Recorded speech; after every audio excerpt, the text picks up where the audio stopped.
Welcome to ఫైడే media. Andhra Pradesh రాజకీయాల్లో జోగి రమేష్ మంటలు రేపాడని చెప్పవచ్చు.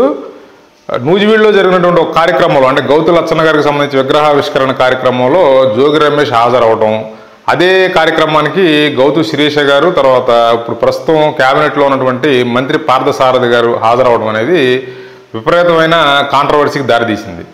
దీంట్లో ఏంటంటే మనం నాయకులు కార్యకర్తలు మనం డివైడ్ చేసి మాట్లాడుకోవాల్సి వస్తే మాత్రం నాయకులు అనేవాళ్ళు ఎప్పుడూ కూడా కొంత ఫ్లెక్సిబుల్గా ఉంటారు. అంటే సింపుల్గా మనకు అర్థమయ్యే లాంగ్వేజ్లో మాట్లాడుకోవాలంటే గోడ మీద పిల్లిలాగా ఉంటారనమాట.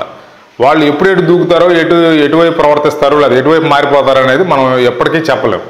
కానీ కార్యకర్తలు కింద స్థాయి క్యాడరు అంటే గ్రామ స్థాయిలో ఉన్నటువంటి కార్యకర్తల నుంచి ఒక పార్టీ క్యాడర్ మొత్తం కూడా చాలా స్ట్రాంగ్గా పార్టీకి సపోర్ట్గా ఉంటారు. అది తెలుగుదేశం పార్టీయా వైఎస్ఆర్సీపీ అనేది కాదు, ఏ పార్టీ అయినా కూడా అంటే ఈవెన్ జనసేన అయినా కూడా కార్యకర్తలు అనేవాళ్ళు పార్టీతో అంటుపెట్టుకుని ఉంటారు. ఇప్పుడు ఈ జోగి రమేష్ వ్యవహారంలో రాష్ట్ర వ్యాప్తంగా తెలుగుదేశం పార్టీ కార్యకర్తలు క్యాడరు బొగ్గుమని మండిపోయే పరిస్థితులు ఏర్పడినాయి. సోషల్ మీడియా వేదికగా విపరీతంగా విమర్శలు గుప్పిస్తున్నారు. అంటే వైఎస్ఆర్సీపీ కార్యకర్తల కన్నా ఎక్కువ పార్టీ అధిష్టానాన్ని తెలుగుదేశం క్యాడర్ విమర్శించడం అనేది కొంత పార్టీ అధిష్టానానికి కొంత ఇబ్బందికర పరిస్థితి అని చెప్పాలి. ఈ జరిగిన విషయాన్ని మనం పరిశీలించినట్లయితే ఒకసారి 2019 కన్నా ముందు కనుక మనం రాజకీయ పరిస్థితులు చూసుకున్నట్లయితే ఏదన్నా ఒక క్యాస్ట్కి సంబంధించినటువంటి కార్యక్రమం జరిగినప్పుడు సాధారణంగా అన్ని పార్టీల నాయకులు అటెండ్ అవ్వడం అనేది జరుగుతూ ఉండేది. ఏదన్నా వనభోజనాల కార్యక్రమాల్లో కూడా ఏంటంటే అన్ని పార్టీలకు సంబంధించిన నాయకులు అటెండ్ అవ్వడం జరుగుతూ ఉండేది. పెద్దగా అలాంటి విషయాలు కాంట్రవర్సీ అయ్యేవి కాదు. కానీ 2019-2024 మధ్యలో జగన్మోహన్ రెడ్డి గారి ప్రభుత్వం ఏర్పడిన తర్వాత విపరీతంగా పార్టీల మధ్యన అగాధం అయితే పెంచి పోషించడం అయితే జరిగింది. అంటే అప్పుడు అధికారం ఉన్నటువంటి వైఎస్ఆర్సీపీ విపరీత ద్వేషభావాలను రెచ్చగొట్టడం, అంటే వాళ్ళ పార్టీకి సంబంధించిన వాళ్ళతో ప్రత్యర్థి పార్టీలను బూతులు తిట్టించడం, నాయకులతో తిట్టించడం మొదలు పెడితే కింద స్థాయి కార్యకర్తల వరకు అదే ఫాలో అయ్యారు. దానివల్ల ఏమైందంటే ఈ సమాజంలో ఒక పెద్ద అగాధం అయితే ఏర్పడింది. అంటే తెలుగుదేశం పార్టీకి సపోర్ట్ చేసే వాళ్ళందరూ ఒక పక్క, జనసేన పార్టీకి సపోర్ట్ చేసే వాళ్ళందరూ ఒక పక్క, తర్వాత వైఎస్ఆర్సీపీకి సపోర్ట్ చేసే వాళ్ళందరూ ఒక పక్క, ఇట్లా విడిపోవడం అయితే జరిగింది. వీళ్ళు విడిపోవడం అనేది రాజకీయంగా విడిపోతే పర్వాలా, వీళ్ళు పర్సనల్గా తీసుకుని ఈ రాజకీయ పరమైన అంశాలను కూడా పర్సనల్గా తీసుకుని ఏదో ఒక శత్రువులాగా ఆగర్భ శత్రువులాగా చూడటం, అంటే ప్రత్యర్థి పార్టీకి సంబంధించిన కార్యకర్తను కానీ నాయకుడిని కానీ ఆగర్భ శత్రువులాగా చూడటం అనేది అనే భావన వాళ్ళ మైండ్లో ఎక్కించడం అయితే జరిగింది. ఇది ఖచ్చితంగా 2019-2024 మధ్యన ఉన్నటువంటి ప్రభుత్వం అంటే వైఎస్ఆర్సీపీ ప్రభుత్వం ఉన్నప్పుడే ఇదంతా జరిగింది అనేది మాత్రం మనకు ఎవరైనా ఒప్పుకుని తీరాల్సిందే. అంతకుముందు ఇలాంటి కార్యక్రమాల్లో అన్ని పార్టీల వాళ్ళు హాజరైనప్పటికీ కూడా ఇట్లాంటి రెస్పాన్స్ అయితే వచ్చేది కాదు. అన్ని పార్టీలకు సంబంధించిన నాయకులు ఒకటే ఫంక్షన్లో హాజరవడం జరిగేది. ఇక్కడ మనం క్లియర్గా అర్థం చేసుకోవాల్సిన విషయం ఏంటంటే తెలుగుదేశం పార్టీ కార్యకర్తలు కానీ వాళ్ళ నాయకులు కానీ అంటే ఒక స్థాయి వరకు నాయకులు కానీ ఎవరినైనా క్షమిస్తారు, కానీ ఒక 4-5 మాత్రం వైఎస్ఆర్సీపీలో ఉన్నటువంటి 4-5 మాత్రం క్షమించడం అనేది ఇప్పట్లో జరగదు.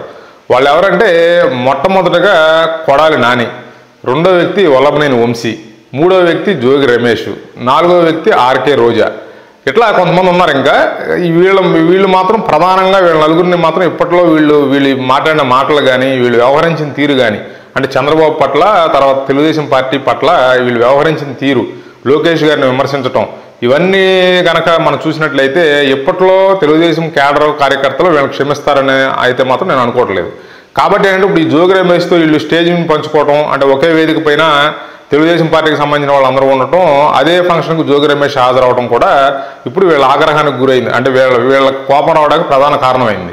వాళ్ళు మీడియా ముందుకు వచ్చి మాట్లాడడం జరిగింది. శిరీష గారు అయితే ఒక వీడియో రిలీజ్ చేశారు. పార్థసారథి గారు చంద్రబాబు గారికి క్షమాపణ కూడా చెప్పడం జరిగింది. అయినప్పటికీ ఇక్కడ మనం అర్థం చేసుకోవాల్సిన విషయం ఏంటంటే కార్యకర్తలు అనేవాళ్ళు ఎప్పుడు స్ట్రాంగ్గా ఉంటారు, కానీ నాయకులు మాత్రం ఈ ఫ్లెక్సిబుల్గా ఎటు కావాలంటే అటు మారిపోతూ ఉంటారు. అంటే ఇప్పుడు జోగి రమేష్ ఆ కార్యక్రమానికి హాజరవుతాడు అన్న విషయం ఒక మంత్రిగా ఉన్నటువంటి పార్థసారథి గారికి తెలియదా, లేకపోతే ఒక ప్రధాన నాయకురాలుగానే ఉన్నటువంటి గౌతు శిరీష్ గారికి తెలియదా? తర్వాత వచ్చే పరిణామాలు ఏంటనేది వాళ్ళకి ఒక అవగాహన ఉండదా? సాధారణ కార్యకర్తను అడిగినా కూడా జోగి రమేష్ రాబోతున్నాడు అంటే ఖచ్చితంగా వ్యతిరేకిస్తాడు.